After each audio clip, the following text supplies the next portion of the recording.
بسم الله الرحمن الرحيم. الحمد لله رب العالمين،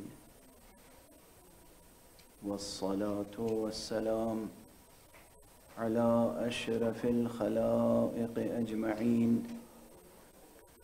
سيدنا وسيد الأولين والآخرين، حبيبنا وحبيب إله العالمين، إمام المرسلين وخاتم النبيين، أبي القاسم المصطفى محمد.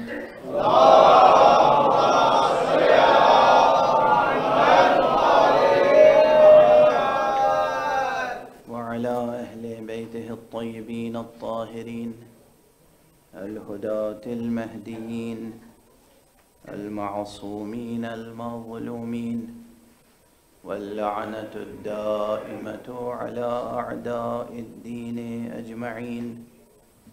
أما بعد، فقد قال الله تعالى عز اسمه في محكم كتابه ومتقن خطابه: بسم الله الرحمن الرحيم.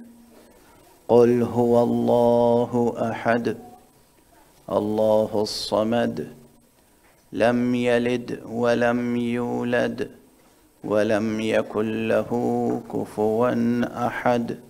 صدق الله العلي العظيم.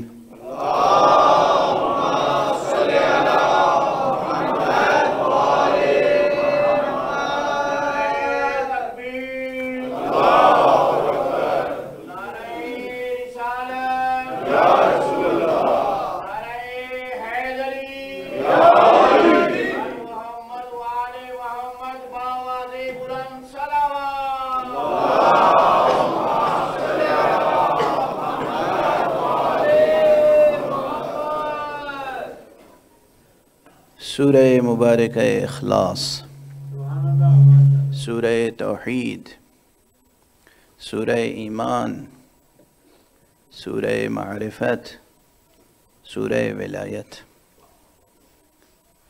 کیا کیا نام ہے اس سورہ کے؟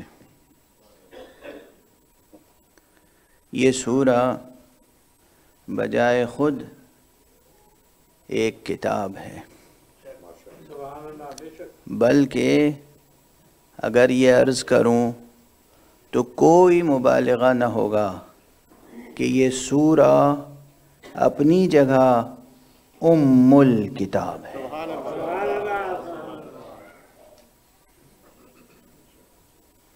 عظیم الشان سورہ ہے۔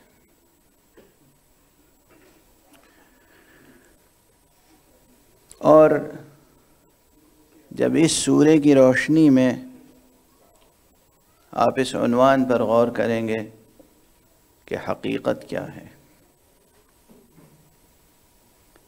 تو پھر ایک عجیب و غریب سفر طے کرنا ہوگا۔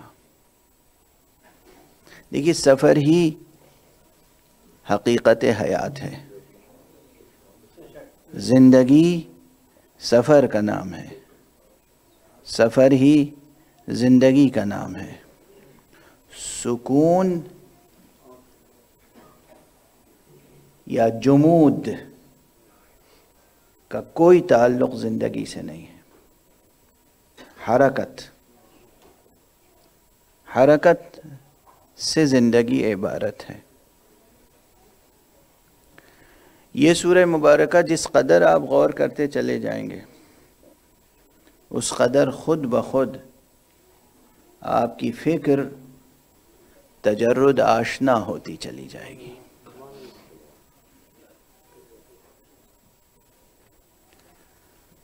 ترکیبیں مشکل ضرور ہیں، مگر اب تک کا تقریباً 35-40 برس کا میرا تجربہ یہ ہے کہ میرے جو بہت توجہ سے سننے والے سامعین ہیں، انہوں نے ان مشکل الفاظ، ان مشکل تراکیب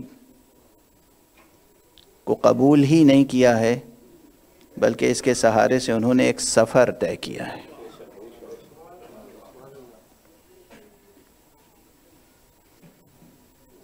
مکمل عنوان ہے ہمارا حقیقت اور حسین، آپ کے ذہنوں میں ہے،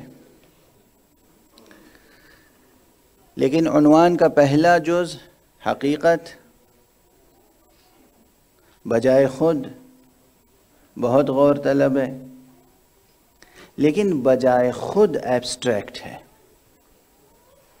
اس لیے یہ انسانی ذہن کی ضرورت ہے اس حلقہ زمان و مکان میں کہ اس مجرد حقیقت کو کسی محسوس پیکر کے حوالے سے سمجھے،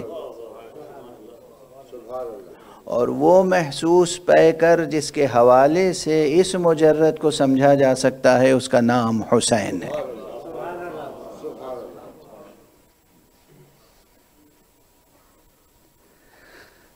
اکثر جب ہم اس طرح کی باتیں کرتے ہیں تو کچھ حضرات ایسے ہیں جو کہتے ہیں یہ سب مبالغے ہیں، اور میں مجبور ہو کر کہتا ہوں کہ یہ میری طرف سے مبالغے نہیں ہیں، یا آپ کی طرف سے نابالغی ہے۔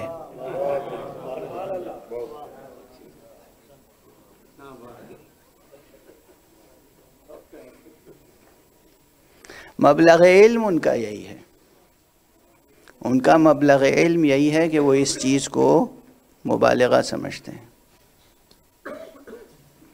جنہوں نے مصطفیٰ صلی اللہ علیہ وسلم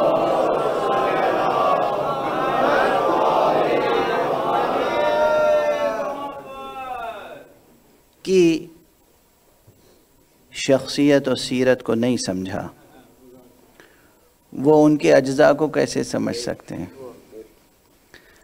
وہ اس شجرہ مصطفیہ کے دوسرے افراد کو کیسے سمجھ سکتے ہیں؟ مسئلہ تو وہیں سے شروع ہوتا ہے۔ جس قلب مبارک پر سورہ اخلاص نازل ہوا، جس زبان مبارک سے سورہ اخلاص انسانوں تک پہنچا، سورہ اخلاص میں عرض کر چکا ہوں کہ اس کا جو مضمون ہے وہ ذہن بشری کی تخلیق نہیں ہے۔ یہاں پر ایک صلوات پڑھیے محمد والا۔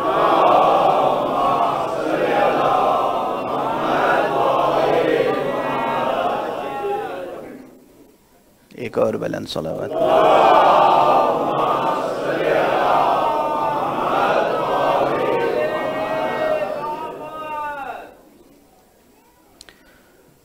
سورہ مبارکہ اخلاص کی تفسیر لکھتے ہوئے بہت سے حضرات نے ایک بات لکھی ہے کہ سورہ اخلاص سورہ تنزیہ ہے، اور یہ بھی اس کے ناموں میں سے ایک نام ہے۔ یعنی ان کے نقطہ نظر سے اس سورہ مبارکہ میں حق سبحانہ و تعالیٰ کے صرف صفات سلبیہ کا تذکرہ ہے، اور یہ بعض بڑے بڑے مفسرین نے یہ بات لکھی ہے۔ میں نام ذکر نہیں کروں گا اس لیے کہ ایراد و اشکال کرنے جا رہا ہوں۔ قطعاً یہ درست نہیں ہے کہ اس میں صرف صفات سلبیہ کا تذکرہ ہے۔ اس کی شروع کی دو آیتیں قل هو اللہ احد اللہ الصمد، یہاں تک تمام صفات ثبوتیہ آ جاتے ہیں۔ اس کے بعد لم یلد ولم یولد ولم یکن لہ کفوا احد، یہ صفات سلبیہ کی طرف اشارہ ہے۔ بجائے خود یہ بحث بہت اہم ہے، عمیق ہے، دقیق ہے۔ صفات ثبوتیہ یعنی وہ صفات جو ذات حق سبحانہ و تعالی میں پائے جاتے ہیں، اسے کہتے ہیں صفات ثبوتیہ، جو صفتیں پائی جاتی ہیں۔ اور جو صفتیں نہیں پائی جاتی یا جو خصوصیتیں نہیں پائی جاتی انہیں صفات سلبیہ کہتے ہیں۔ عرفان کی زبان میں صفات ثبوتیہ کو صفات جمالیہ بھی کہتے ہیں، اور صفات سلبیہ کو صفات جلالیہ کہتے ہیں. صفات جلال اور صفات جمال.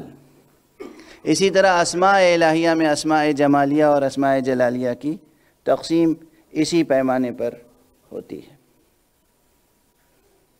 صفات ثبوتیہ یعنی وہ صفات جو حق سبحانہ و تعالی میں پائے جاتے ہیں. کیا صفات پائے جاتے ہیں؟ یہ کیسے طے ہو کہ کیا صفات پائے جاتے ہیں اور کتنے صفات پائے جاتے ہیں؟ دینیات کی ابتدائی کتابوں میں، اور ابتدائی کیا، دینیات کی بڑی اونچے درجے کی کتابوں میں بھی کچھ صفات ثبوتیہ کی تعداد معین کرنے کی کوشش کی ہے لوگوں نے.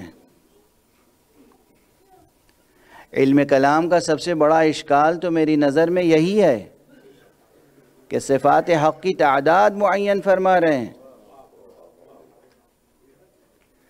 تعداد معین کرنے کے معنی بھی یہ ہیں کہ نامتناہی کو کسی نہ کسی حیثیت سے متناہی بتا رہے ہیں.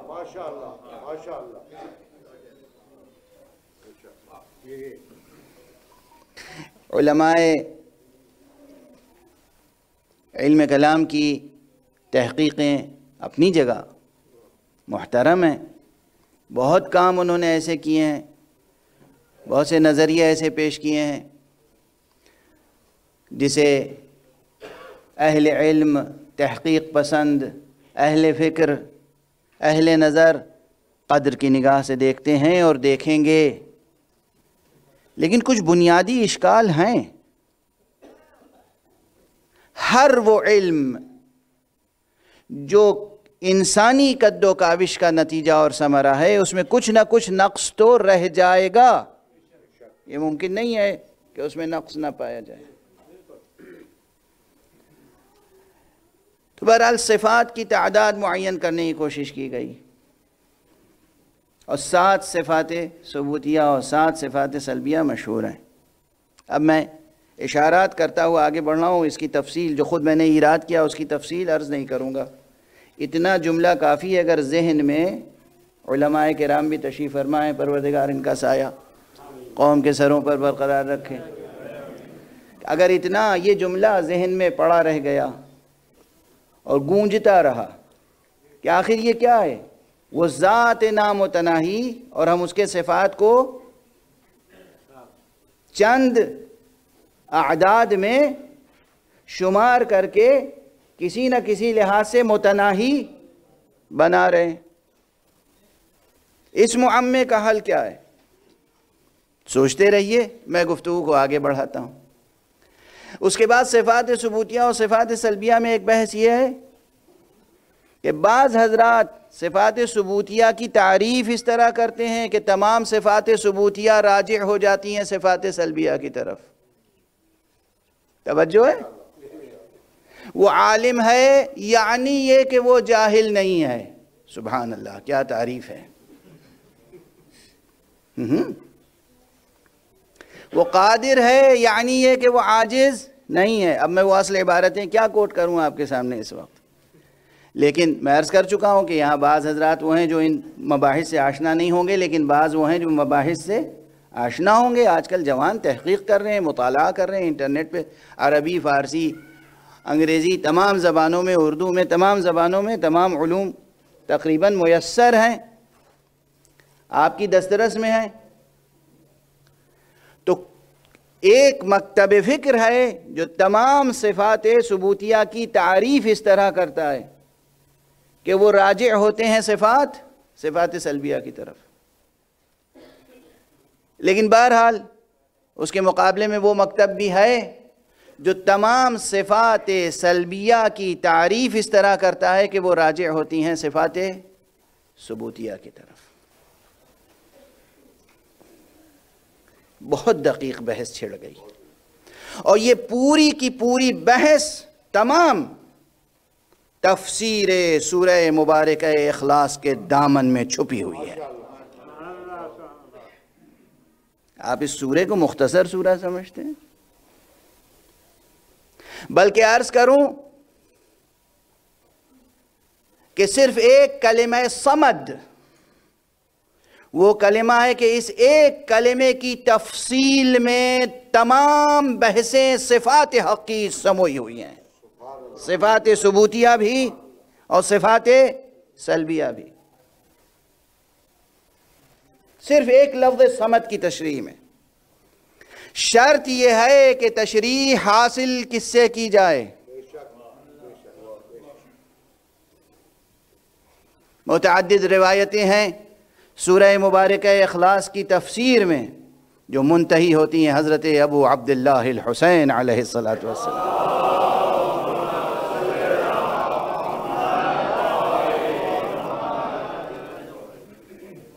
البتہ معصومین کا اپنا انداز ہوتا ہے، معصومین کا انداز تخاطب یہ ہوتا ہے کہ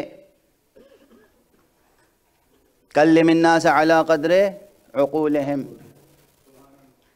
آپ کا جو مخاطب ہے جس سے آپ گفتگو کر رہے ہیں اس کی ذہنی سطح کے مطابق گفتگو ہونی چاہیے،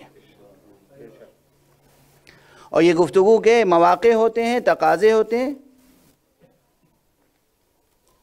کبھی کبھی گفتگو اس صنعت میں کی جاتی ہے کہ جو سطح ذہنی لے کر یہ شخص آیا ہے وہ اپنی اسی سطح ذہنی پر رہتے ہوئے اپنا جواب حاصل کر لے، مطمئن ہو جائے، آسودہ ہو جائے، اس کا اضطراب جہل دور ہو جائے۔ کبھی یہ ہوتا ہے کہ نہیں، صرف یہی نہیں کہ اس کا اضطراب جہل دور ہو جائے، بلکہ اس کی ایسا جواب دیا جائے کہ اس کی سطح ذہنی میں اور ارتفاع پیدا ہو جائے اور بلندی پیدا ہو جائے۔ کبھی ایسا جواب دیا جاتا ہے کہ اس طرح کی حرکت حاصل ہو جائے اس کے ذہن کو کہ پھر وہ کہیں ٹھہرے نہیں، سفر ارتقاء مسلسل جاری رہے۔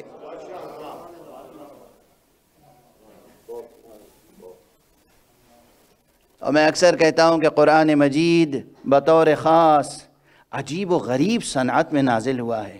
یہ جو ہمارے علوم ادبیہ ہیں، علوم بلاغت ہیں، ان کے بنائے ہوئے سانچے ٹوٹ کے رہ جاتے ہیں قرآن مجید کی شان اعجاز کو بیان کرنے کے لیے۔ قرآن مجید کی شان اعجاز کو سمجھنے کے لیے خود قرآن مجید اپنے سانچے خود فراہم کرتا ہے۔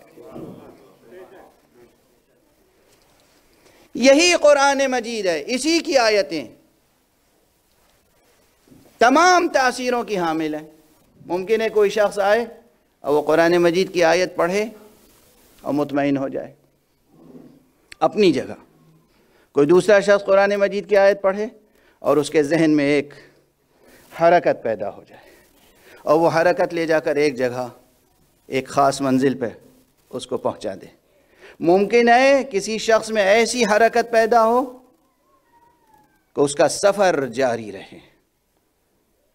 یہ تمام شؤون، یہ تمام شان اعجاز کی، معجز نمائی کی یہ تمام ادائیں قرآن مجید میں موجود ہیں۔ اور بطور خاص عرض کر رہا ہوں، بطور خاص چند مقامات ایسے ہیں کہ بے پناہ ہیں۔ اب یہاں پر یہ جملہ بھی کہتا ہی ہوا آگے بڑھوں کہ علوم القرآن کے عنوان سے کام تو بہت ہوا ہے۔ بظاہر علوم القرآن پہ بہت ضخیم کتابیں لکھی گئی ہیں، لیکن یقین فرمائیے آج تک جو کچھ آج تک بڑی طالب علمانہ ذمہ داری سے عرض کر رہا ہوں، آج تک علوم القرآن کے عنوان کے تحت جو کتابیں لکھی گئی ہیں اور اس میں جو مباحث پیش کیے گئے ہیں، جو مطالب پیش کیے گئے ہیں، وہ زیادہ تر ہماری اردو زبان میں جو کہتے ہیں جزدان، وہ جزدان تک پہنچتے ہیں، اندر قرآن کے بطون تک تو پہنچتے ہی نہیں ہیں۔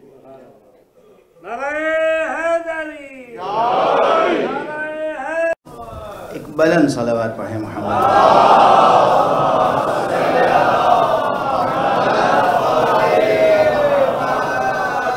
توجہ برقرار رکھیں۔ اب یہ بات بھی زبان پر آ گئی تو چند جملے اور عرض کروں اور اسے تحفتاً لے کر جائیے گا اور اس پہ غور کیجیے گا۔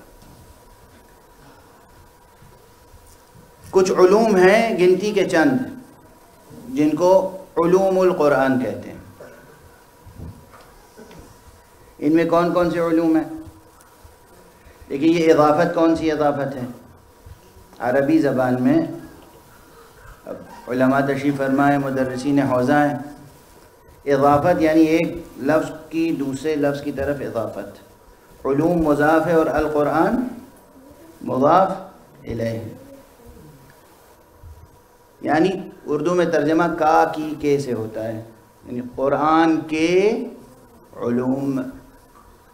لیکن اس ایک کے سے وہ عربی کی بلاغت اور وہاں تہداری جو ہے وہ اس کا حق ادا نہیں ہو پاتا، کیونکہ کبھی کبھی اضافت میں درمیان میں عربی میں من چھپا ہوا ہوتا ہے حرف جر، کبھی لام حرف جر چھپا ہوا ہوتا ہے، کبھی فی حرف جر چھپا ہوا ہوتا ہے۔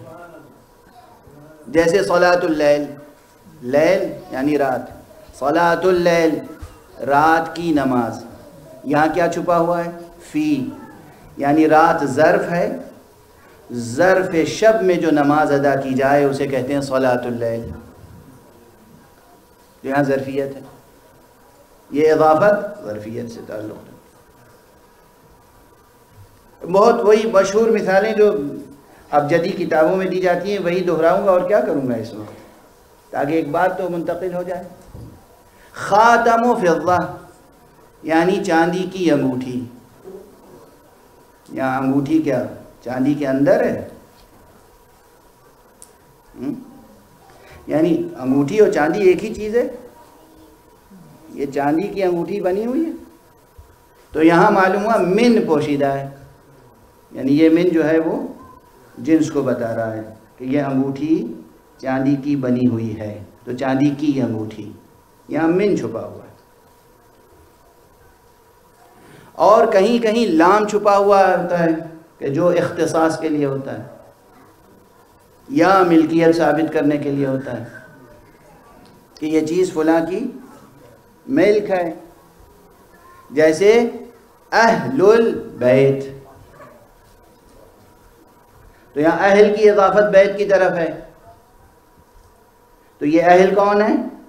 یہ بیت کے ساتھ یا ایک اختصاص رکھتے ہیں، خصوصیت رکھتے ہیں، اور یا ملکیت کا رشتہ رکھتے ہیں، یا ملکیت کا رشتہ ہے یا اختصاص کا رشتہ ہے، ایک خصوصیت قائم ہے۔ یہاں بتائیے علوم القرآن، قرآن کے علوم، اس میں کن علوم کی طرف اشارہ ہے؟ وہ علوم جو قرآن کے اندر پائے جاتے ہیں، یا وہ علوم جو قرآن سے مقتبس ہوئے ہیں، یا وہ علوم جو خصوصیت رکھتے ہیں قرآن کے ساتھ؟ جب آپ علوم القرآن کے عنوان سے مدون کتابوں کا مطالعہ کریں گے تو اس نتیجے میں پہنچیں گے کہ یہاں ان علوم کا، ان سائنسز کا، قرآنک سائنسز کے عنوان سے ان سائنسز کا تذکرہ ہے جو علوم ہیں تو انسانی خصوصیت رکھتے ہیں کچھ قرآن کے ساتھ۔ مثلا ایسے ہی دو ایک مثالیں دے دوں گا اس وقت۔ مثلا زیادہ تر علوم، علم قراءت، پڑھنا، ظاہر ہے کہ ہم آپ سب کوئی نہ کوئی زبان بولتے ہیں اور کچھ حروف، کچھ کیریکٹرز ہیں جنہیں ادا کرتے ہیں۔ اب عربی زبان کے 28 حروف ہیں، ان کی اپنی ادائیگی کی کچھ خصوصیتیں ہیں، ان میں جو مہارت پیدا کر لیتے ہیں اور صحیح طریقے سے قرآن مجید پڑھتے ہیں، انہوں نے قرآن مجید پڑھنے کے جو آداب، انداز، اصول کچھ مقرر کر لیے ہیں، قاعدے، ضابطے، اس کے مجموعے کا نام ہے علم القراءہ یا علم التجوید یا علم الترتیل۔ یہ علم قرآن سے ماخوذ نہیں ہے، بطن قرآن سے، متن قرآن سے پیدا نہیں ہوا یہ قرآن، یہ علم۔ عربی زبان موجود تھی، عربی کے حروف موجود تھے، عربی تلفظ کرنے والے موجود تھے، انہوں نے کچھ خاص آداب قرآن مجید کے تلاوت کے لیے مخصوص کیے، اور ان فنون، ان آداب، ان قاعدوں، ان ضابطوں کے مجموعے کا نام تجوید یا علم الترتیل یا علم القراءہ ہو گیا. ایک اور ہے علم القراءات. ابھی ذرا مشکل بحث چھڑ گئی آج، لیکن بہرحال آپ کے کانوں میں پڑی رہ جائے گی. علم القراءات، مختلف قاریوں نے جہاں جہاں ایک دوسرے سے اختلاف کر کے قرأتیں کی ہیں، ذرا ذرا کہیں کہیں اختلاف ہے، ان تمام روایات کو اکٹھا کر کے ایک جگہ جمع کر دیا گیا اور اس کا نام رکھا گیا علم القراءات. یہ بھی وہ علم نہیں ہے، وہ فن نہیں ہے، وہ مطالب نہیں ہے جو متن قرآن و بطن قرآن و بطون قرآن سے مستنبط کیے گئے ہوں، جو کشف کیے گئے ہوں. اس میں نحویوں کا آپس میں اختلاف ہے، صرفیوں کا اختلاف ہے، علماء لغت کا اختلاف ہے، بہت سے اسباب ہیں اختلاف قراءات کے، بہت سے اسباب ہیں اختلاف قراءات کے. ایک علم مثلا علم اسباب النزول، یہ کیا ہے؟ متن قرآن سے اخذ کیا گیا ہے. علم اسباب النزول وہ روایتیں ہیں، روایتیں کہ کسی راوی نے، کسی صحابی نے، کسی شخص نے کہا یہ آیت فلاں موقع پر فلاں واقعے کے ضمن میں نازل ہوئی تھی.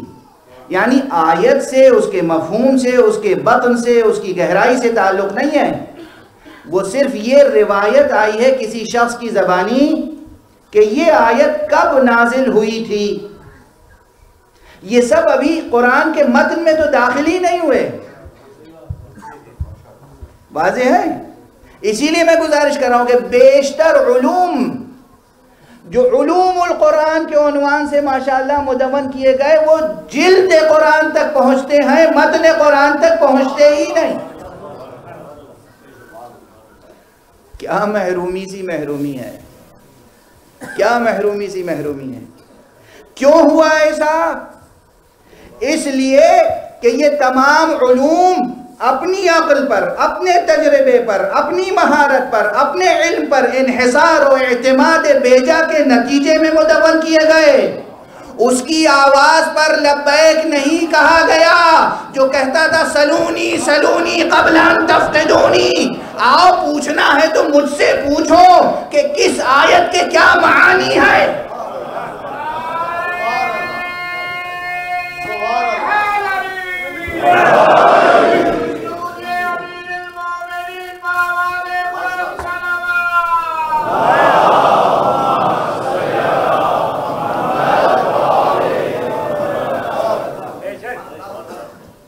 علوم قرآن کا ذخیرہ کھنگال ڈالیں، آپ کھنگال ڈالیں، ایک ایک روایت، ایک ایک سطر، ایک ایک فقرہ. یہ طالب علم یوں ہی نہیں گزارش کر رہا ہے. دیکھیے وہ کتنے مطالب ہیں جو منبر سلونی سے اقتباس کیے گئے، وہ کتنے مطالب ہیں جو حضرات نے خود قال فلان و قال فلان و قال فلان و قال فلان.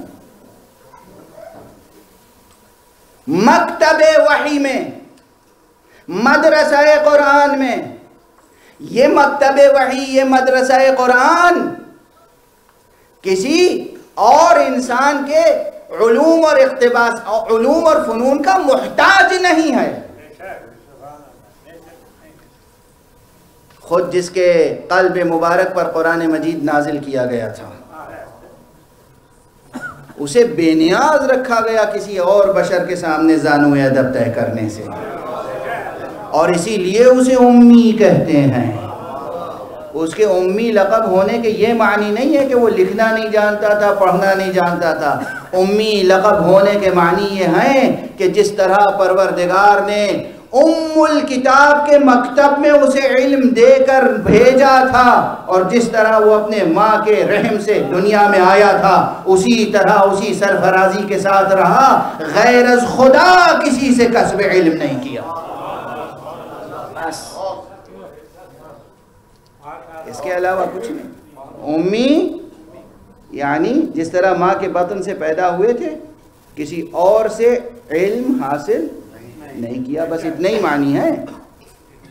کسی اور سے نہ سیکھنے کے یہ معنی نہیں ہے کہ جانتے نہیں تھے. اب یہاں منطوق و مفہوم کی بحث تو نہیں چھیڑوں گا میں، یہ خاص اصولیوں کی بحث ہے کہ کسی جملے میں منطوق کیا ہوتا ہے اور مفہوم کیا ہوتا ہے. میں کہہ رہا ہوں میں نے آپ سے نہیں سیکھا، آپ کہہ رہے ہیں آپ جاہل ہیں. آپ سے نہیں سیکھا کہ معنی یہ ہے کہ جاہل ہیں. آپ سے نہیں سیکھا، آپ سے نہیں سیکھا، آپ سے نہیں سیکھا، اس سے سیکھا جو خالق کائنات ہے.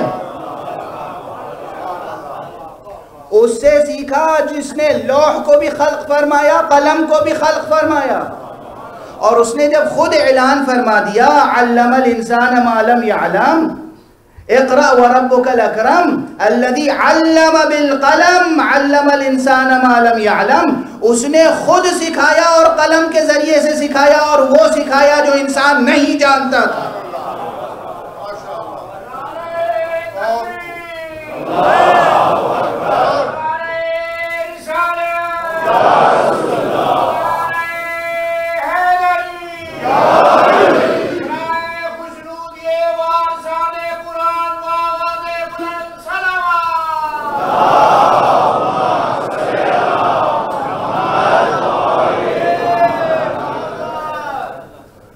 اللہ فرما رہے ہیں ہم نے سکھایا، رسول فرما رہے ہیں ادبنی ربی فاحسن تأدیبی، میرے رب نے میری تادیب کی، تعلیم کی، مجھے سکھایا، پڑھایا، سجایا، سنوارا، اور کیا خوب سکھایا.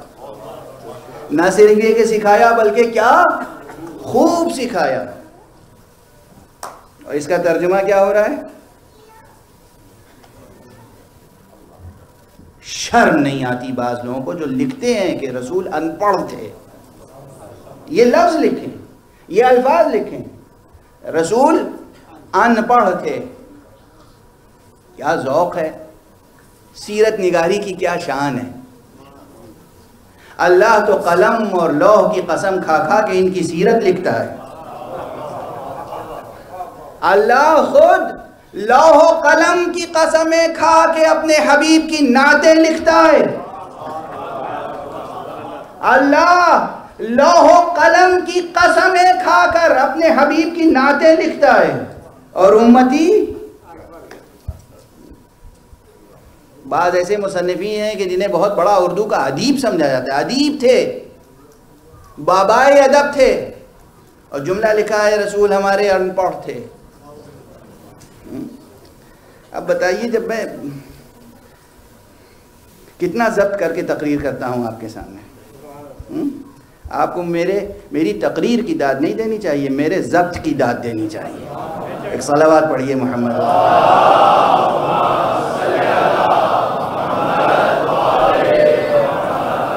کتنا ضبط کرنا پڑتا ہے.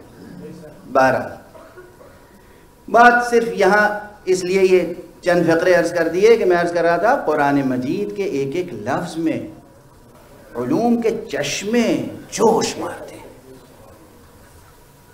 اور خاص طور سے سورہ مبارک ہے اخلاص. اور اخلاص کے علاوہ اگر صرف علم توحید ہمیں کسی اور سے حاصل کرنے کی ضرورت تھوڑی ہے. علم توحید حاصل کرنا ہو تو سورہ اخلاص کے علاوہ آیت الکرسی، صرف آیت الکرسی بہت سے علوم توحید کی جامع ہے. دیکھیں میں نے لفظیں بدل دی. علم توحید پہلے کہا تھا، پھر میں نے کہا علوم توحید. اب یہ علم توحید اور علوم توحید، ان ترکیبوں کی قدر وہ کیا سمجھے گا جسے صرف اتنا رٹایا گیا بچپن میں اور وہ آخری عمر تک بس اتنا جانتا ہے توحید یعنی اللہ ایک ہے. بس اس سے آگے اگر فکر نہیں بڑھی تو علوم توحید کا تصور کیسے ہوگا. یعنی توحید اتنی بڑی حقیقت ہے، اتنی عظیم حقیقت ہے کہ ایک علم نہیں، نہ جانے کتنے علوم توحید سے متعلق ہیں. علوم سائنسز، علوم نالج کی برانچز. سورہ مبارکہ بقرہ میں آیت الکرسی، سورہ آل عمران میں آیہ شہادت. شہد اللہ انہو لا الہ الا ہو والملائکۃ واولو العلم قائما بالقسط لا الہ الا هو العزیز الحکیم. یہ خود یہ تنہا آیت نہ جانے کتنے علوم توحید کی جامع ہے. سورہ مبارکہ حدید کا آغاز سبح للہ ما فی السماوات والارض وهو العزیز الحکیم لہ ملک السماوات والارض یحیی ویمیت وهو على كل شيء قدیر هو الاول والآخر والظاہر والباطن وهو بكل شيء علیم. یہ مقامات علوم توحید کے جامع ہیں. ابھی تک 1500 برس 1500 برس نزول قرآن کو گزر گئے، مسلمان ان آیتوں کی مکمل تفسیر نہ لکھ سکے. مسئلہ یہ ہے ہر سال ترجمے آ جاتے ہیں، ہر سال تفسیریں آ جاتی ہیں، مگر حقیقی تفسیر ابھی تک مکمل نہیں ہو سکی. اور کم سے کم یہ تو میں یقین رکھتا ہوں کہ شاید یہ جملہ آپ نے پہلی بار اس فقیر طالب علم سے سنا ہوگا کہ تنہا ایک لفظ الصمد تمام صفات حق کی بحثوں کا مجموعہ ہے. صرف الصمد، صفات حق، صفات حق، اور بطور خاص صفات ثبوتیہ. لیکن یہ کیسے عرض کر رہا ہوں؟ میں اپنی طرف سے تو نہیں عرض کر رہا ہوں. ایک روایت معصوم کی فرماتے ہیں اپنے ایک صحابی سے کہ تم صمد کے معنی سمجھتے ہو؟ تمہیں معلوم ہے کہ صمد میں لفظ حرف صاد سے کیا مراد ہے اور میم سے کیا مراد ہے اور دال سے کیا مراد ہے؟ تمہیں معلوم ہے کہ الصمد میں یہ صاد میم دال سے پہلے جو الف و لام ہے اس سے کیا مراد ہے؟ اور ہمارے جب میں عرض کرتا ہوں قرآن مجید کا ہر لفظ سرچشمہ علم ہے، کوثر روان علم ہے، تو یہ کوئی مبالغہ نہیں ہے. اور پھر میں اکثر عرض کرتا ہوں، پہلی بار نہیں کہہ رہا ہوں، کہ اس کتاب کریم کا، اس کتاب مجید کا، اس کتاب عظیم کا ایک ایک حرف ایک کتاب ہے. ایک ایک حرف ایک چشمہ علم ہے، ایک سر چشمہ علم ہے، ایک سر رشتہ علم ہے. اب صرف 3 حرفوں ہی کی طرف اشارہ کر دوں. فرمایا صمد سے مراد ہے صادق، صاد سے مراد ہے، صمد میں جو صاد ہے اس سے مراد ہے کہ وہ صادق ہے. میم سے مراد ہے یہ ہے کہ وہ ملک و مالک ہے. دال سے مراد یہ ہے کہ وہ دائم ہے. اب صرف بات یہی نہیں، جب کہا صادق ہے تو صادق ایک مرکب مفہوم ہے، بسیط نہیں. اس لیے کہ صادق اسے کہتے ہیں کہ جس کی بات، جس کی معلومات، جس کا علم، جس کی اطلاع، جس کی خبر حقیقت کے مطابق ہو.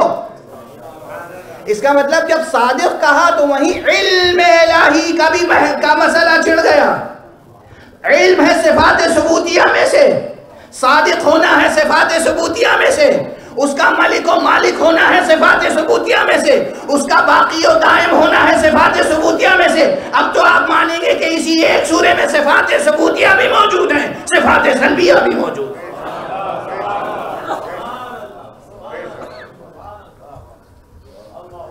یہ سورہ اخلاص، سورہ توحید، سورہ تنزیہ، سورہ ایمان، سورہ معرفت، سورہ ولایت. اس کا نام سورہ ولایت اس لیے ہے کہ بعض اہل ظاہر نے تو صرف اتنا بتایا کہ جو شخص سورہ اخلاص کو مسلسل مسلسل مسلسل تلاوت کرتا رہے وہ اولیاء اللہ میں شمار ہونے لگتا ہے، اسے ولایت حق حاصل ہو جاتی ہے، اسے اللہ سبحانہ و تعالیٰ کی طرف سے ایک خاص لطف و کرم اس کے شامل حال ہو جاتا ہے. ضرور یہ درست ہے اپنی جگہ، لیکن اصل مسئلہ یہ ہے کہ خود حقیقت توحید اور حقیقت ولایت میں ظاہر اور باطن کا رشتہ ہے. ظاہر اور باطن کا رشتہ ہے. اور یہاں ٹھہر کر ایک روایت کی طرف اشارہ کرتا چلوں تاکہ آپ کا ذوق مجلسی بھی بیدار رہے اور حظ حاصل کرتا ہوا آگے بڑھے، بلا سبب نہیں ہے. یہ ہم نے تشبیہ نہیں دی، پیغمبر نے تشبیہ دی. کہا پہلے تو فرمایا کہ سورہ اخلاص، سورہ توحید، سورہ قل هو اللہ احد ثلث القرآن، پورے قرآن کا ثلث، تیسرا حصہ، 1/3. اب اس پر ابھی بحث نہیں کروں گا. اس کے بعد فوراً آپ نے کہا کہ جو شخص 3 مرتبہ سورہ اخلاص کی تلاوت کرے اسے پورے قرآن مجید کی تلاوت کا ثواب مل جاتا ہے. اور اسی موقع پر پھر ایک بات اور کہی. مجمع میں علی ابن ابی طالب تشریف فرما تھے.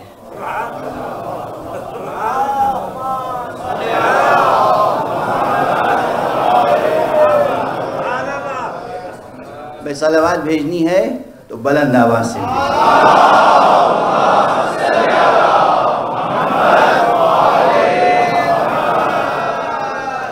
آپ نے فرمایا اے علی تمہاری مثال سورہ اخلاص کی سی ہے.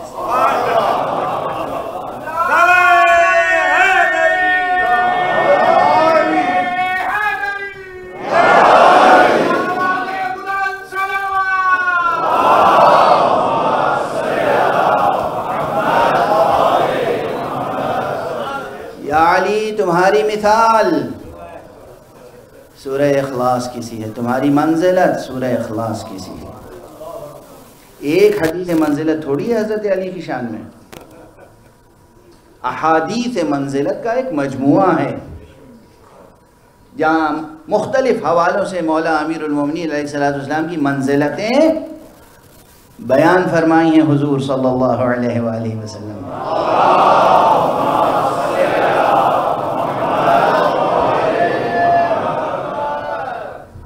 کبھی فرمایا کہ یا علی انت منی بمنزلت ہارون من موسیٰ. اب یہ بھی حدیث منزلت ہے، یہ حدیث منزلت ہارونیہ ہے. کہیں فرمایا اے علی تمہاری منزلت تو کعبے کی سی ہے، اس امت میں تمہاری منزلت کعبے کی سی ہے. جس کی زیارت کے لیے سب جاتے ہیں اس تک وہ کسی تک نہیں جاتا.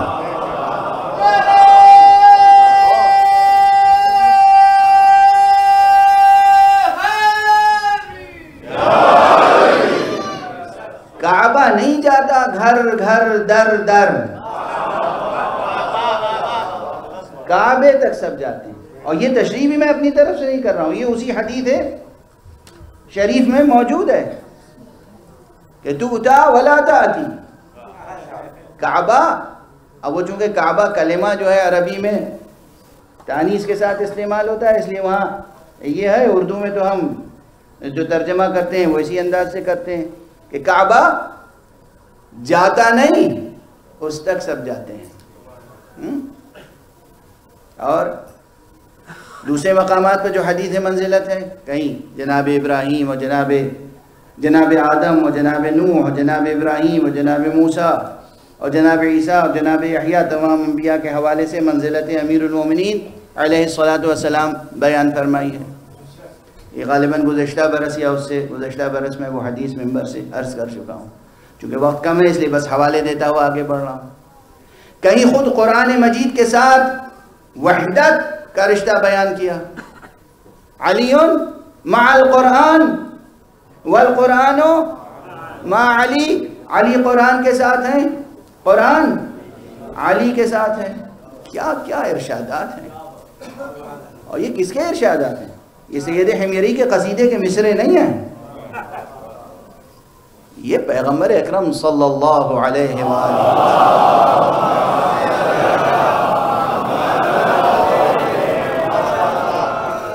کے ارشادات ہیں جس کا انکار محدثین نہیں کر سکتے، جس کا انکار مسلمان نہیں کر سکتے. خود یہ اگر کوئی ایک اس کے علاوہ، ان میں سے ہر حدیث کی یہ شان ہے کہ اس کے علاوہ کچھ بھی نہ ہوتا تو منزلت علی کی بلندی اپنی جگہ ثابت تھی. مثلا صرف یہ کہ علی مع القرآن والقرآن مع علی. اب اس کے بعد کچھ باقی رہ جاتا ہے کہنے کے لیے. جو شخص قرآن مجید کو کلام اللہ سمجھتا ہو، جو شخص قرآن مجید کو کلام حق سمجھتا ہو، ایمان رکھتا ہو، یقین رکھتا ہو، اور یہ سمجھتا ہو کہ قرآن مجید کتاب علم ہے، کتاب نور ہے، کتاب حق ہے، لا یاتیہ الباطل من بین یدیہ، اس کے درمیان کوئی باطل نہیں ہے، تو اگر وہ یقین رکھتا ہے، اور پیغمبر فرما رہے ہیں جن کے قلب مبارک پر قرآن نازل ہوا ہے، وہ فرما رہے ہیں کہ قرآن علی کے ساتھ ہے اور علی قرآن کے ساتھ ہے، اس کے بعد کسی اور فضیلت کو بیان کرنے کی ضرورت باقی رہ جاتی ہے؟ تمام امت پر علی کی افضلیت تنہا اس حدیث سے ثابت ہے، اس کے علاوہ کسی کے لیے، حضرت امیر المؤمنین علیہ السلام کے علاوہ کسی کے لیے فرمایا کہ قرآن ان کے ساتھ ہے؟ کوئی فرد ہے؟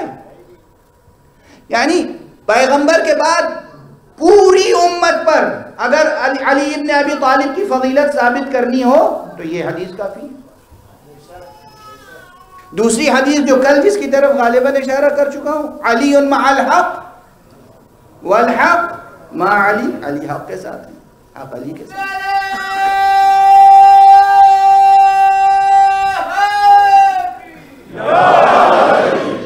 اسی لیے اب میں کتنی حدیثوں کی طرف اشارہ کروں، خود امام اہل سنت والجماعت امام نسائی جو شہید ہو گئے فضائل علی بیان کرنے کی سزا میں، ان کا ارشاد ہے، امام احمد ابن حنبل کا ارشاد ہے، فرماتے ہیں جتنی حدیثیں صحیح سند کے ساتھ رسول کی ہم تک علی کی فضیلت میں پہنچی ہیں، کسی غیر علی کی فضیلت میں نہیں پہنچی۔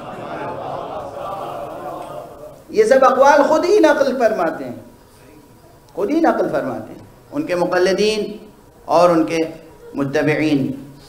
بہرحال حدیث منزلت ایک حدیث نہیں بلکہ ایک مجموعہ ہے احادیث منزلت کا، جہاں مختلف زاویوں سے، مختلف حوالوں سے، مختلف ریفرنسز سے امیر المومنین کی منزلتیں بیان کی ہیں پیغمبر نے۔ ان میں سے ایک مقام یہ بھی ہے کہ فرمایا یا علی تمہاری منزلت، تمہاری مثال سورہ اخلاص کی سی ہے، کہ سورہ اخلاص جو ایک مرتبہ پڑھے گویا کہ اس نے ثلث قرآن کی تلاوت کی، جو 2 مرتبہ پڑھے اس نے گویا 2 ثلث، اور جس نے 3 مرتبہ تلاوت کر لی گویا اس نے پورے قرآن کو ختم کر لیا۔ اسی طرح اے علی جس نے صرف زبان سے تمہارا اقرار کیا اس نے 1/3 ایمان پا لیا، جس نے زبان کے ساتھ ساتھ دل سے بھی تمہارا اقرار کیا اس نے 2/3 ایمان حاصل کر لیا، اور جس نے زبان اور دل کے ساتھ عمل سے بھی تمہاری پیروی کی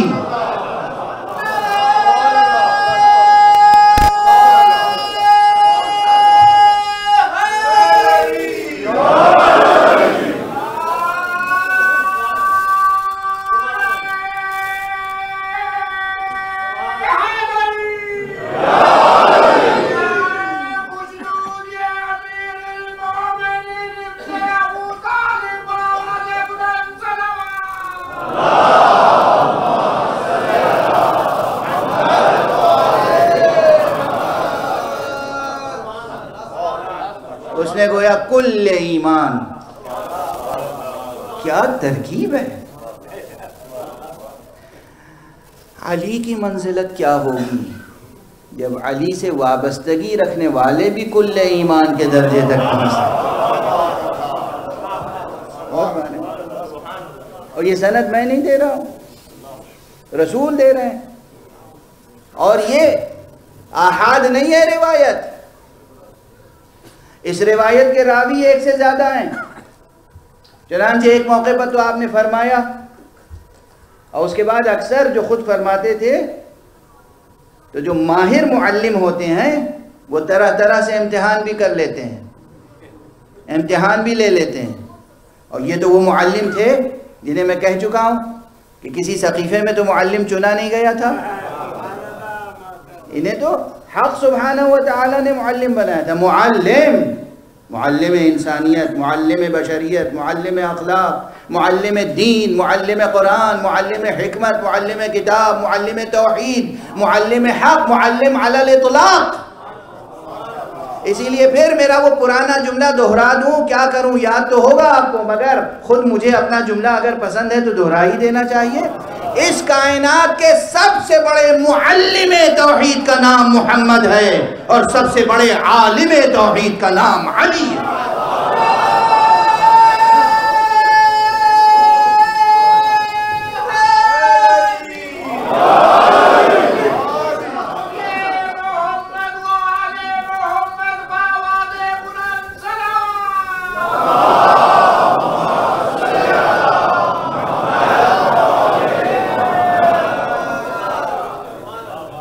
جوانوں، عزیزوں، بزرگوں، دانشوروں، طالب علموں، معلموں، سب سے گزارش کر رہا ہوں، پہچانو اس کائنات میں سب سے بڑا معلم مصطفیٰ ہے صلی اللہ علیہ وسلم۔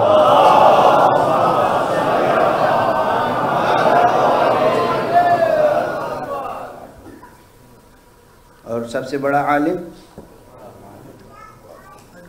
علی ہے۔ آغوش مصطفیٰ کی تاثیر، واقعاً کوئی آغوش مصطفیٰ میں پروان تو چڑھے۔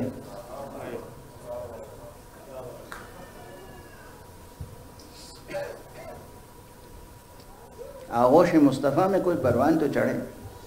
آپ فہرست دیکھ لیے کتنے ہیں جو آغوش مصطفیٰ میں پروان چڑھے۔ وہی ہیں جنہیں چادر کے حصار میں لے کے پہچانوا دیا تھا، اور ان میں سے ہر ذات، ہر شخصیت، چاہے وہ 30 برس حضور کے آغوش میں رہی ہو، چاہے 7 برس۔ کہا جاتا ہے امام حسین علیہ السلام صرف 7 سال پیغمبر کی آغوش میں رہے، 7 سال بس۔ اب کہنے والے کہتے ہیں جو ظاہری نگاہ رکھتے ہیں، یہ کیسے ممکن ہے؟ 7 برس کا بچہ کتنا سیکھ سکتا ہے؟ 7 برس کا بچہ کتنا سیکھ سکتا ہے؟ یہ مجھ سے نہ پوچھئے، قرآن سے پوچھئے۔ قرآن میں تو نوزائیدہ بچہ کہتا ہے کہ پروردگار نے مجھے علم کتاب و حکمت عطا کر کے نبوت پر فائز کیا ہے۔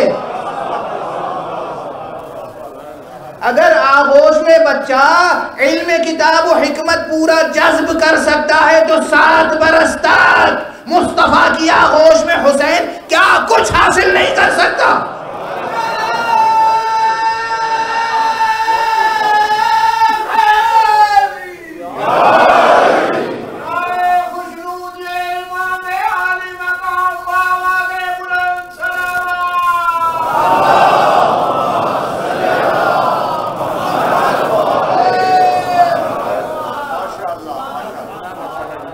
یہ مسلمانان عزیز جو قرآن پر ایمان رکھتے ہیں،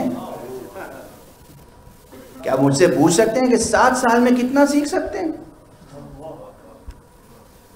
جس وقت جناب عیسیٰ نے اعلان کیا تھا کہ انی عبداللہ آتانی الکتاب وجعلنی نبیا، میں اللہ کا بندہ ہوں، اللہ نے مجھے کتاب عطا کی ہے، مجھے نبی قرار دیا ہے۔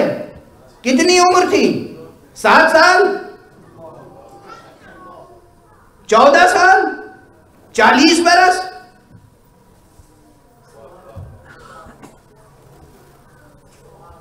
اگر عیسیٰ علیہ السلام، بات امکانات کی ہے، بات ثبوت کی ہے، بات اس بات کی ہے، مقام ثبوت کی نہیں، مقام اس بات کی ہے۔ حق سبحانہ و تعالیٰ کی قدرت تو جس کو جو کچھ چاہے عطا کر دے، اس لیے گفتگو مقام ثبوت میں نہیں، مقام اس بات میں ہے کہ دلیل فراہم کیجئے کہ کیا یہ ممکن ہے؟ امکان قرآن روشن کر رہا ہے۔ اور جب یہ ممکن ہے تو پھر یہ سوال کوئی نہ کرے کہ حسین نے کتنا سیکھا ہوگا۔ علی نے آغوش مصطفیٰ میں تربیت پائی، علی بنے۔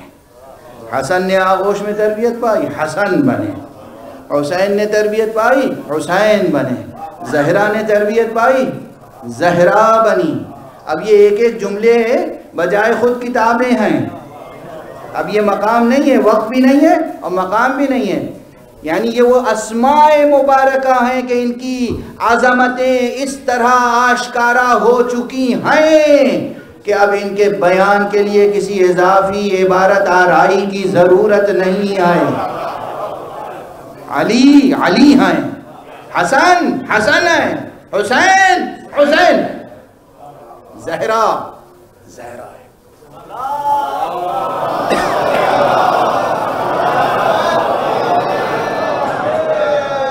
بس آج بھی آغاز تقریر میں تو کچھ خاصی بوجھل باتیں میں نے عرض کر دیں، لیکن آپ حضرات کے چہروں اور نگاہوں سے ایسا اندازہ ہو رہا ہے کہ آپ نے قبول فرما لی وہ باتیں۔ اس پہ غور کیجئے گا، سوچتے رہیے گا، سوچتے رہیے گا۔ آخر میں پھر ایک جملہ عرض کر دوں، حضور نے کیا فرمایا؟ یا علی تمہاری مثال سورہ توحید کی سی ہے، تمہاری مثال سورہ اخلاص کی سی ہے۔ جو شخص 3 مرتبہ سورہ اخلاص پڑھے گویا اس نے کل قرآن کو ختم کیا۔ اسی طرح جو شخص زبان سے تمہارا اقرار کرے، دل سے تمہارا اقرار کرے اور عمل سے تمہارا اقرار کرے۔ بس یہ یاد رکھیے گا کہ کوئی بھی گفتگو، کوئی بھی فکر، کوئی بھی علمی مسئلہ، کوئی بھی علم کمال کے درجے تک نہیں پہنچ سکتا جب تک کہ وہ علم عمل میں تبدیل نہ ہو جائے۔ کل علم کی بحث ہو گئی تھی، کمال کی بحث ہو گئی تھی۔ کمال کسے کہتے ہیں؟ انسان کا کمال کیا ہے؟ بس 2-3 جملے عرض کروں گا، میں اعلی مجلس کے قریب آ رہا ہوں۔ کوئی بھی علم کمال کے درجے تک نہیں پہنچ سکتا جب تک کہ وہ عمل میں تبدیل نہ ہو جائے۔ اگر علم شمع ہے تو عمل ہی اس کی روشنی ہے، اگر علم روشنی ہے تو عمل ہی اس کی تابانی ہے، اور دونوں ایک جنس سے ہیں۔ علم و عمل میں دوئی اعتباری ہے، وحدت حقیقی ہے۔ پھر مجبور ہوں مباحث کو سمیٹنے کے لیے پرانا جملہ اپنی ہی تقریر کا اقتباس کرنا کہ اگر دیکھنا ہو کہ علم اور عمل میں وحدت ہے یا نہیں تو بچوں کو سمجھانے کے لیے یہ مثال کافی ہوگی۔ علم میں کون کون سے حرف ہیں؟ عین، لام اور میم۔ عمل میں حرف تو وہی ہیں، یاد رہے گا نا، جو حرف علم میں ہے عین لام میم، وہی حرف عمل میں ہے عین میم لام، صرف عین اپنی جگہ ہے۔ اب دیکھیے یہ سب میں اپنی طرف سے تو صرف نہیں کہہ رہا ہوں، کتابیں موجود ہیں، انگریزی میں موجود ہیں، فرینچ میں، جرمن میں، عربی میں، فارسی میں، اردو میں، ہندی میں، دنیا کی تمام زبانوں میں موجود ہیں جو تصوف پر لکھی گئی، تصوف اسلامی، عرفان اسلامی، احسان اسلامی۔ کیونکہ تصوف لفظ جو ہے اجنبی ہے، قرآن میں تصوف کو احسان کہتے ہیں۔ قرآنی نام علم عرفان کا احسان ہے، قرآنی نام احسان ہے، علم الاحسان۔ اسی لیے میں نے ایک تسلسل سے کہا تھا کہ تصوف، عرفان یا احسان اسلامی، عرفان اسلامی۔ اس پر جتنی کتابیں لکھی گئیں، جس کی بھی، صرف اثنا عشری جعفری حضرات کی نہیں، جس نے بھی کتابیں لکھی سب کی کتابیں جا کے دیکھ لیں، تمام سلسلے کہاں جا کے ختم ہوتے ہیں؟ مولا کائنات پر۔ کیوں؟ سبب یہی ہے، اصلاً عرفان و سیر و سلوک کے معنی کیا ہیں؟ علم توحید کی روشنی میں زندگی طے کرنا، علم توحید کی زندگی طے کرنا، علم توحید کی روشنی میں زندگی طے کرنا۔ یعنی کیا؟ یعنی سفر شروع بھی ہو حق سے، ختم بھی ہو حق پر، یعنی سفر ہے حق سے حق تک۔ اب اس سفر میں رہبر کون ہو، رہنما کون ہو؟ وہ تو ہو ہی نہیں سکتا نا جس نے مدتوں بتوں کی پوجا کی ہو۔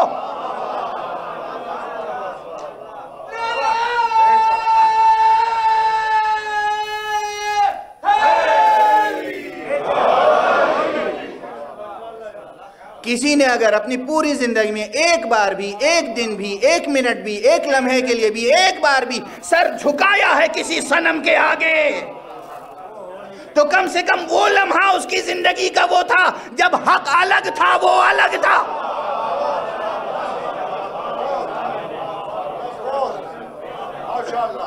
وہ یہ دعویٰ نہیں کر سکتا میں ہمیشہ حق کے ساتھ رہا۔ ایک بار بھی سجدہ کیا کسی بت کو تو وہ لمحہ آپ کی زندگی میں ہمیشہ ہمیشہ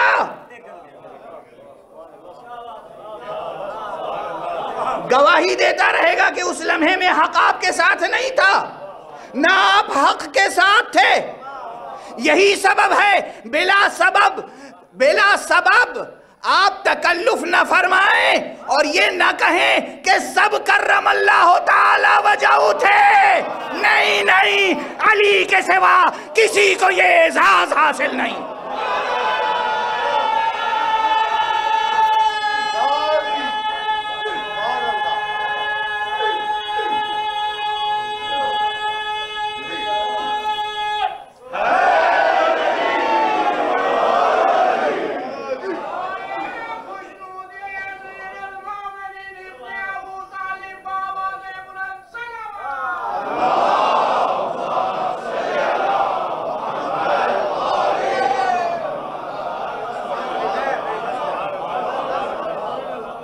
آج کل باقاعدہ تقریریں ہو رہی ہیں، انٹرنیٹ پر مقالے لکھے جا رہے ہیں، تقریریں ہیں، یوٹیوب پر بہت سی تقریریں لائی جا رہی ہیں۔ ارے صاحب سبھی کرم اللہ تعالی وجہہ تھے، جو بھی ایمان لے آیا رسول پر سب کرم اللہ تعالی وجہہ تھے۔ اس طرح خود اپنی ثقافت کو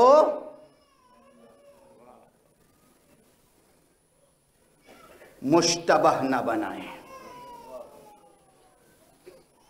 اس طرح اپنی تاریخ کو مشتبہ نہ بنائیں۔ جس کا جو رتبہ ہے اس کو اسی رتبے پر رکھیں، اور یہ یاد رکھیں علی کے روبرو نہ ہوئیے گا، علی کے مقابل نہ آئیے گا۔ علی ہے، علی بہت بلند ہے، علی بہت بلند ہے، علی بہت بلند ہے۔ علی کا دامن ہاتھ میں رکھنے کے لیے خود بلند ہونا پڑے گا۔ اگر آپ پستی میں گرتے چلے جائیں گے دامن علی خود بخود چھوٹ جائے گا۔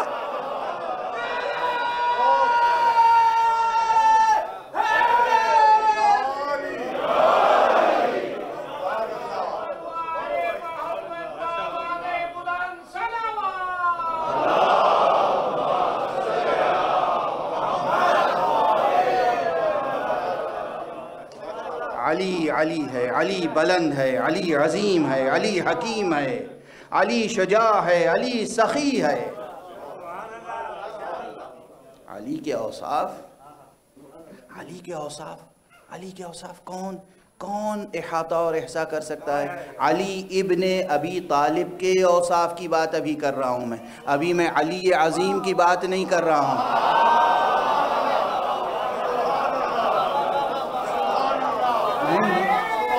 اشتباہ نہ ہو جائے۔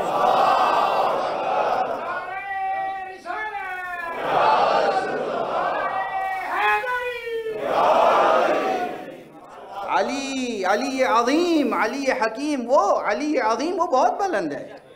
وہاں تو ہماری آپ کی عقلیں پہنچ ہی نہیں سکتی۔ کئی رسد عقل وجود انجا کے اوست، جہاں وہ ہے وہاں عقل وجود کی رسائی نہیں ہے۔ یہ خواجہ فرید الدین عطار کا مصرع ہے، دیکھیں پورے شعر بھی نہیں پڑھتا ہوں میں تو۔ ایک دن آپ کو ثنائی کا ایک مصرع سنا دیا، آج عطار کا ایک مصرع سنا دیا۔ کئی رسد عقل وجود انجا کے اوست، جہاں وہ ہے وہاں عقل وجود کی رسائی نہیں ہے۔ اب 2-3 تقریریں رہ گئی ہیں، ساتھ دے دیجئے گا تاکہ کچھ مطالب آپ تک گزارش کر دوں۔ اس تک تو ہماری عقلوں کی رسائی نہیں ہے۔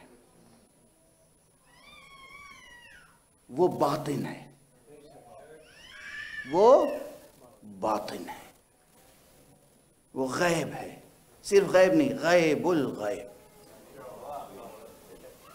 نہیں پہنچ سکتی ہماری عقلیں اس تک۔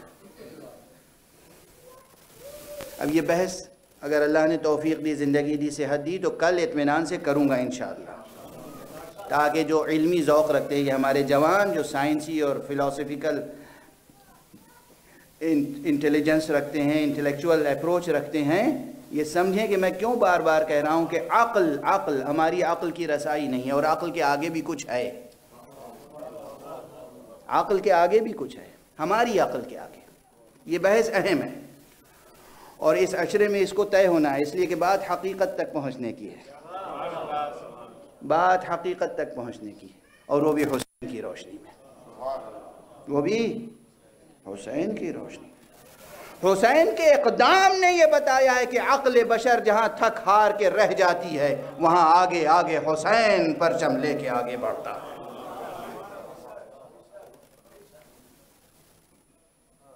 بہرحال اب عجیب لمحات ہیں، تقریباً وقت ختم ہو چکا، لیکن فضائل کا سلسلہ بھی ذہن میں آ رہا ہے اور مصائب کے مناظر بھی، اس لیے بہرحال دامن میں بیان کو سمیٹتا ہوں۔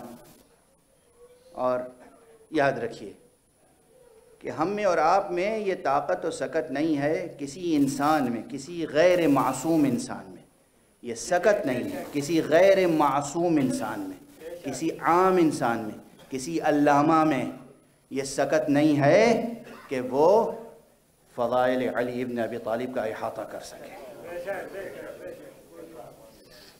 نہ قرآن کی تفسیر کا کوئی احاطہ کر سکتا ہے، نہ علی کے فضائل کا احاطہ کر سکتا ہے، ممکن نہیں ہے۔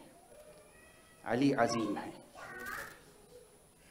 علی کے اوصاف گوناگوں ہیں۔ علی کی آغوش میں جب تربیت پاتا ہے کوئی، اور پھر علم کو عمل کے پیکر میں ڈھالتا ہے، تو عباس بنتا ہے۔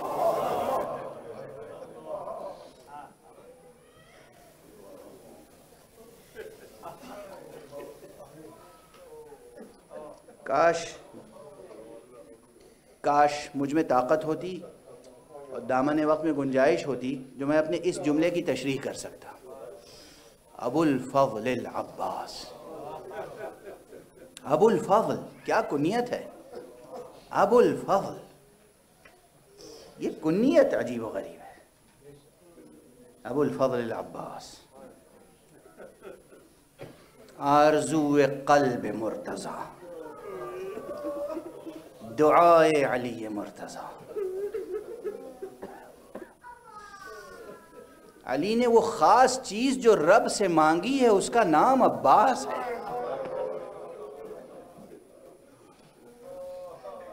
کس طرح تربیت کی ہوگی، کس طرح تربیت کی ہوگی، کیا کیا تربیت کی ہوگی۔ وہ جو میں نے پہلی یا دوسری مجلس میں کہا تھا، اس وقت پھر صرف دہرا دوں، عباس وہ شخصیت ہیں، عباس وہ سیرت ہیں جہاں صفات ہی صفات ہیں،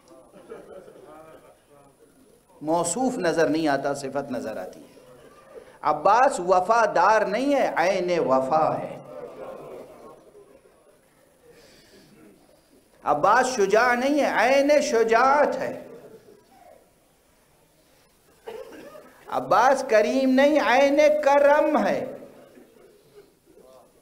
عباس بھی عباس ہے۔ بس کیا عرض کیا جا سکتا ہے، آقا عباس کہ فضائل بھی دنیا کے سامنے کہاں ظاہر ہو سکے۔ میدان جنگ میں بھی آپ کی شجاعت ظاہر نہ ہو پائی، جو حق تھا داد شجاعت دینے کا نہیں دے پائے، اس لیے کہ آقا نے اجازت نہیں دی تھی۔ کیا کیا آزمائشوں سے گزرے ہیں کربلا والے۔ اکثر آپ کے سامنے دو تین جملے ریفرنس کے طور پر ذکر کیے جاتے ہیں۔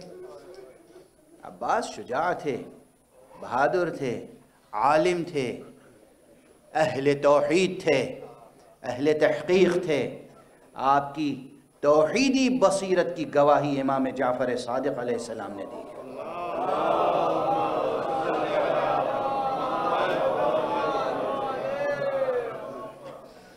لیکن شجاع ہونے کے باوجود، عالم ہونے کے باوجود، صاحب نظر ہونے کے باوجود امام وقت کے آگے کس طرح مطیع اور فرما بردار کی حیثیت سے رہتے ہیں۔ ابو عبداللہ الحسین کی مرضی کے خلاف کوئی کام نہیں ہو سکتا تھا۔ 2 محرم سے لے کر اور عاشورہ تک بار بار موقع آیا ہے کہ جہاں حضرت عباس تلوار کھینچنا چاہتے تھے مگر آقا حسین نے منع کر دیا۔ پہلی منزل وہ ہے کہ جب دریا کے کنارے سے خیمے ہٹائے جا رہے تھے، زہیر قین کو جلال آ گیا، ساتھ میں رہنے والے اصحاب کو جلال آ گیا۔ یہ کیسے ممکن ہے؟ ہم پہلے پہنچے ہیں دریا کے کنارے، ہم خیمے لگائیں گے، ہمیں کون روک سکتا ہے؟ زہیر نے کہا، زہیر قین، کہ ابھی یہ مخالفین کا مجمع مختصر ہے، دشمنوں کی تعداد کم ہے، ابھی ہم ان پہ غالب آ سکتے ہیں، اس لیے خیمے نہیں ہٹیں گے، ابھی جنگ ہونی ہے تو ہو جائے۔ امام حسین نے نہ صرف یہ کہ جنگ کی اجازت نہیں دی بلکہ عجیب و غریب تدبیر اختیار کی۔ قبل اس کے کہ یہ جنگ کے خواہش مند اصحاب حضرت عباس کو اپنا ہم خیال بنائیں، قبل اس کے کہ حضرت عباس تشریف لائیں، جنگ کی درخواست لے کر پہلے گئے جناب زینب کے پاس۔ آقا حسین بی بی زینب کے پاس گئے، بہن زینب تمہارے اوپر اسرار پوشیدہ نہیں آئے، بہن یہاں کربلا آنے کا مقصد واضح ہے نا، نانا کی، مادر گرامی کی، بابا کی وصیتیں یاد ہیں نا، تو بہن ہمیں اپنی طرف سے جنگ کا آغاز نہیں کرنا ہے۔ اب بھیا پھر کیا بات ہے، مجھے کیا خدمت انجام دینی ہے؟ کہا بس عباس کو واپس بلا لو، عباس کو بلا لو اور کہو بھیا عباس، یہ جو آپ کے ساتھی، یہ جو آپ کے سپاہی، یہ جو آپ کے جانثار جنگ چھیڑنا چاہتے ہیں، ان سے کہہ دیجئے ابھی جنگ کا موقع نہیں ہے۔ اللہ اکبر۔ بی بی جناب زینب نے بلایا، اور جناب عباس کا انداز کیا ہوتا تھا بی بی کے سامنے؟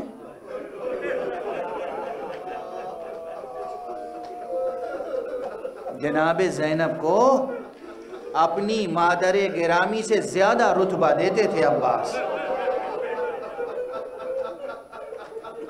آقا حسین اور بی بی زینب دونوں کے آگے غلام کی طرح رہتے تھے عباس۔ اجرکم علی اللہ، خدا آپ کو کسی غم میں نہ رلائے سوائے غم حسین کے، آپ کی آنکھیں غم سید الشہداء میں کبھی خشک نہ ہوں۔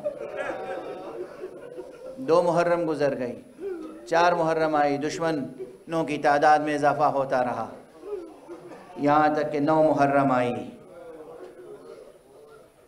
9 محرم کو دشمن خیمے کے قریب آ گئے اور جنگ کے ارادے سے آئے۔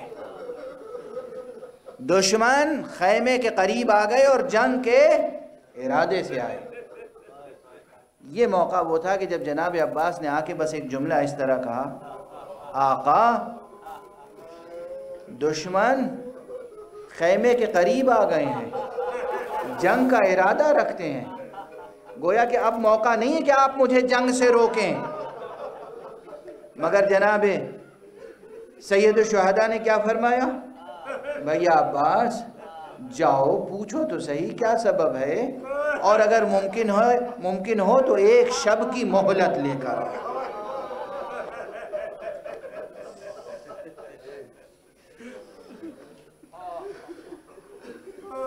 میرے والد ماجد رحمت اللہ علیہ کربلا معلی میں عشرہ پڑھا کرتے تھے، اور وہ جناب عباس کے مصائب میں ایک جملہ کہا کرتے تھے۔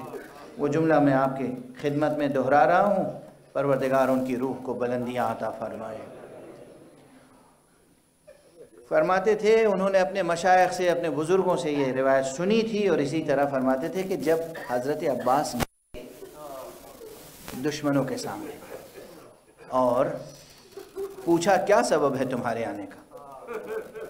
کہا کہ حاکم کا حکم آیا ہے کہ بس جنگ چھیڑ دی جائے، یا حسین بیعت کریں یا جنگ۔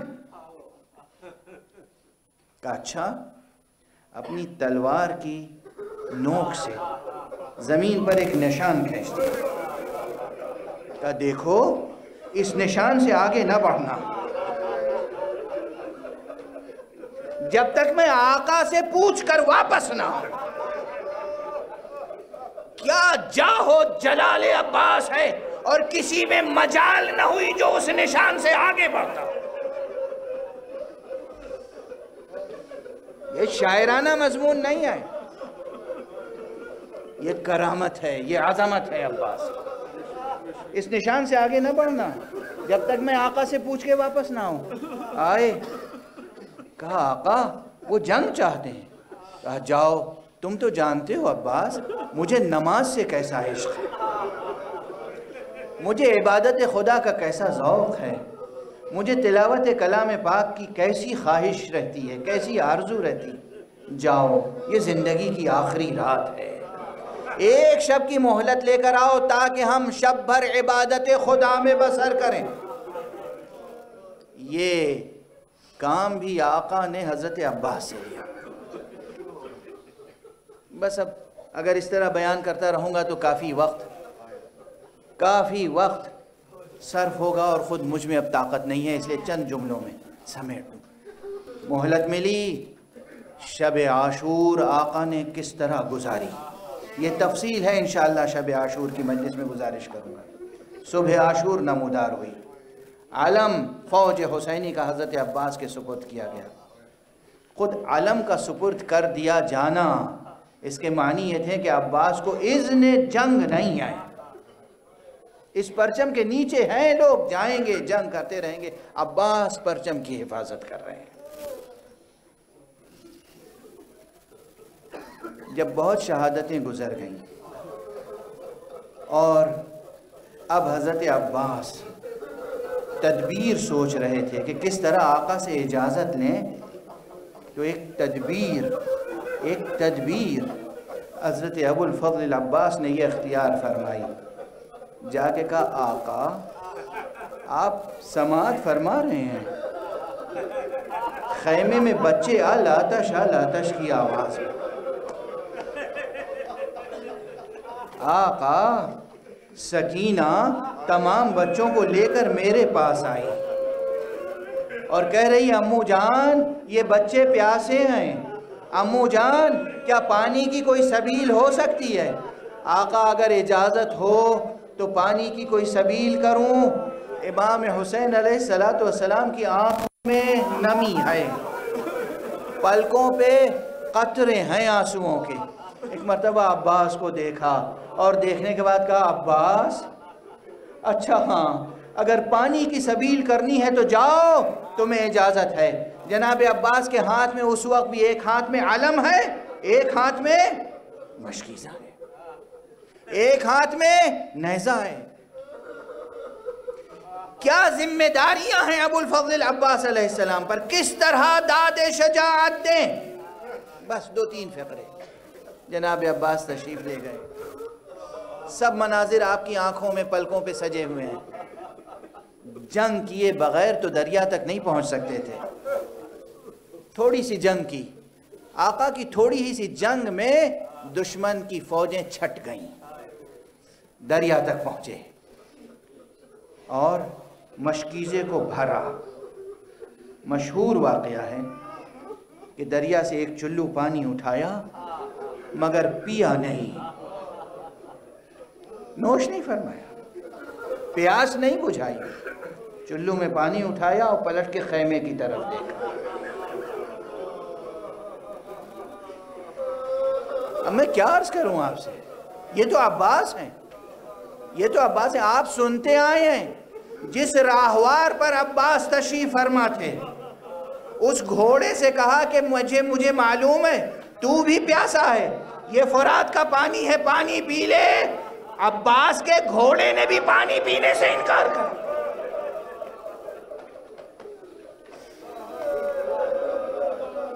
کیا کیا مناظر ہیں کربلا میں. لیکن جب سرکار وفا پروردگار وفا ابو الفضل العباس واپس آ رہے تھے خیمے کی طرف تو بس ایک ہی فکر تھی، کسی صورت سے یہ مشک خیمے تک پہنچ جائے، کسی صورت سے یہ پانی خیمے تک پہنچ جائے، کسی صورت سے یہ پانی پیاسے بچوں تک پہنچ جائے. دشمنوں نے گھیرا ڈال کے حضرت ابو الفضل العباس پر ہر طرف سے تیروں کی بارش کی. ایک مرتبہ ایک تیر آ کے مشکیزے پر لگا، پانی بہنا شروع ہوا. عباس کی امید ختم ہو گئی، اور جب امید ختم ہو گئی تو رخ بھی بدل دیا. اب خیمے کی طرف رخ نہیں تھا، دوبارہ جنگاہ کی طرف رخ کیا. جس قدر جہاد کر سکتے تھے کیا، مگر کرتے کیسے؟ اس لیے کہ حضرت ابو الفضل عباس کے دونوں شان قلم ہو چکے.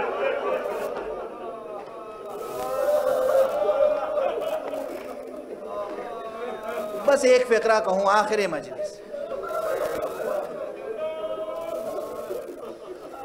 میں کہہ چکا ہوں محرم میں گریہ کرنے کے لیے کسی بیان کی ضرورت نہیں ہوتی، مگر ابھی میں ایران گیا تھا، کاشان گیا تھا، اپنے بزرگ استاد اور پیر و مرشد کی خدمت میں گیا تھا. انہوں نے پھر یہ جملہ مجھے سنایا اور اس لیے آپ کی خدمت میں سنا رہا ہوں. کہ ایک خطیب تھا، اس نے خوب مجلس پڑھی، مصائب حضرت ابو الفضل کا تذکرہ کیا، اور اس کے بعد خوب گریہ ہوا، خوب لوگوں نے ماتم کیا، خوب بی بی ام البنین کو پرسا دیا. لیکن جب وہ گھر آیا، سو گیا، تو اس نے خواب میں دیکھا کہ حضرت ابو الفضل تشریف لائے ہیں اور فرما رہے ہیں کہ تو نے میرے مصائب کا حق ادا نہیں کیا.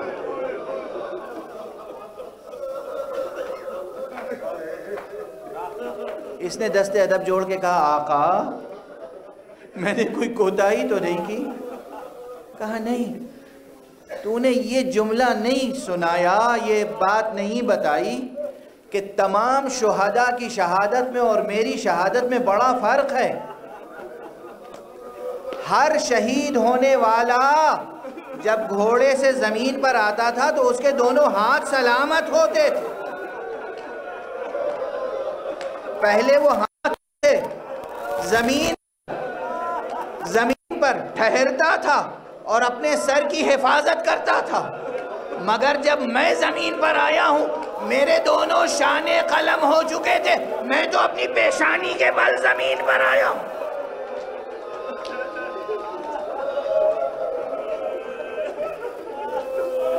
اجرکم علی اللہ. بس ایک فقرہ اور یاد آ گیا، اور وہ علامہ سید مہدی بحر العلوم کا فقرہ ہے.